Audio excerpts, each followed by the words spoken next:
Kuna wakati tulikuwa tunazuia nani wakina dada poa wale, nadhani tulikuwa tunafanya kazi moja nzuri sana. Sasa wale nao walikuwa wajanja sana. Wanaondoka Kinondoni, wanaenda kusimama kwenye mpaka wa Kinondoni na Ubungo. Sijui nani anawafundisha. Lakini tukienda pale anasema kwani sisi tuko Kinondoni? Sisi tuko Ubungo hapo. Na anajibalance Sinza pale, somewhere hivi Sinza pale. Huku ni Ubungo, ni Kinondoni, huku ni Sinza. Huku ni Ubungo. Hata anasema Ubungo hiyo kitu sio, hawajakataza. Kwa hiyo ukifanya kazi peke yako hapa, utajikuta unachokifanya hakijulikani. Hakina matokeo ya mpaka mwisho, kwa sababu kila mmoja anafanya kazi peke yake. Maendeleo ya barabara zetu hizi tunavyoziangalia, tuangalie mwaka huu tunasikitika foleni. Lakini 2027 mnafahamu kuna nini? Kuna AFCON. Na mnafahamu watu walivyo na ushabiki na mpira. Hata tukimbizane hapa. Ni jambo ambalo litaipa Tanzania taswira ya ziada. Taswira mpya. Watu watajaa hapa.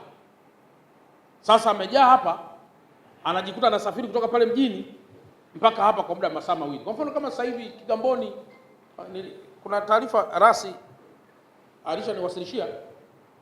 Kigamboni ni mji mzuri, lakini kufika kwake kutoka mjini pale ni kama mji umejifunga. Sasa ndio maana juzi tumesema ni kweli kwamba bandari sasa ina operate vizuri, inafanya kila kitu.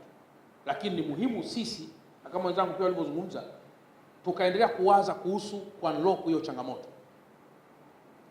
Ingawa changamoto nyingine, ukweli kabisa, ambayo pia na yenyewe hii imekuwa nayo changamoto nyingine, ni kwamba tumezifukua barabara zote kwa pamoja, lakini kuna zingine ambazo wale wakandarasi kama wenzangu walivyozungumza wamesinzia. Wakandarasi wamelala kabisa, wanataka mpaka washtuliwe, mpaka wafanye hivi. Nilikwenda siku moja kwa Wachina fulani huko, yani ni tatizo kabisa. Sasa je, unajiuliza tatizo ni kujenga barabara kwa pamoja? Wala hiyo sio tatizo. Ila tatizo ni namna kumpata mkandarasi ambaye atakuwa ni sahihi kwa maendeleo ya mkoa wetu wa Dar es Salaam kwa ujumla wake. Sasa tukienda kwa namna hiyo itasaidia sana. Na wastahiki mamea kutusaidia kupitisha yale mamikataba yenu mle ndani ambayo yanahusu maendeleo ya mle maeneo ya yale ndani ya halmashauri zenu. Naamini mstahiki meya wa Kinondoni ni Senator Sanisili. Nafikiri utakuwa mnapeana training ndogo ndogo. Kwa zamani wewe mstahiki meya Songoro umeshaingia kwenye hii kazi, angalau umekushaona. Sasa sisi wengine wageni kuna makubwa mawili. Unaweza kaingia ukasema kwa hiyo hamna hela zaidi ya hapa. Kuna mbunge mmoja nilimsikia bana anasema kwa hiyo ndio hivi tu. Mbunge anasema kwa hiyo ndio hivi tu. Nafikiri wabunge mnaweza kama mmeona hilo kwamba hiyo moja ya kazi mnayofanya, mimi wanarudia mara zaidi.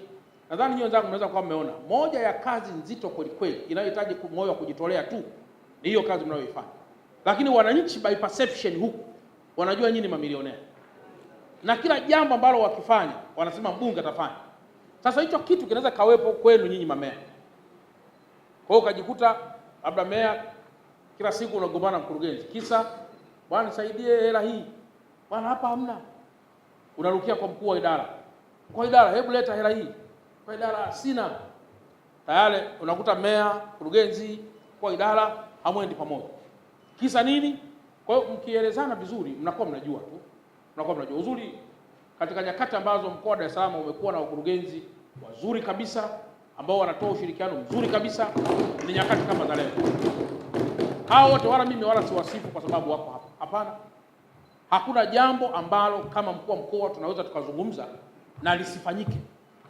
Lakini kuna wakati ilikuwa inafika hapa, mkurugenzi amevaa tai anasimama kama vile sijui ni mtu gani.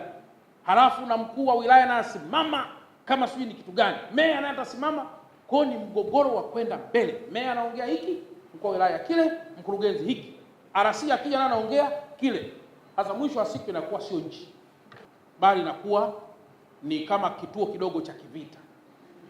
Lakini kwa Dar es Salaam tukipata wasaidizi, mimi nimetaja wakurugenzi, nimeanzia mbali kule kwa kuwa ndio mnaofanya nao kazi karibu na mamea. Lakini mimi kwangu mpaka niende nikasigane na mkurugenzi nitachelewa sana, kwa sababu na mkono wangu wa kushoto huu hapa katibu tawala. yeye ndiye atakayesigana kule moja kwa moja, au mimi pia na mkono hawa wakuu wangu wa wilaya, wao ndio watasigana huko moja kwa moja. Lakini lazima tuishi kwa mashirikiano, kwa sababu vipande ambavyo tumepewa vya kuvitawala havihitaji kila mtu atawale peke yake, vinahitaji tushikamane.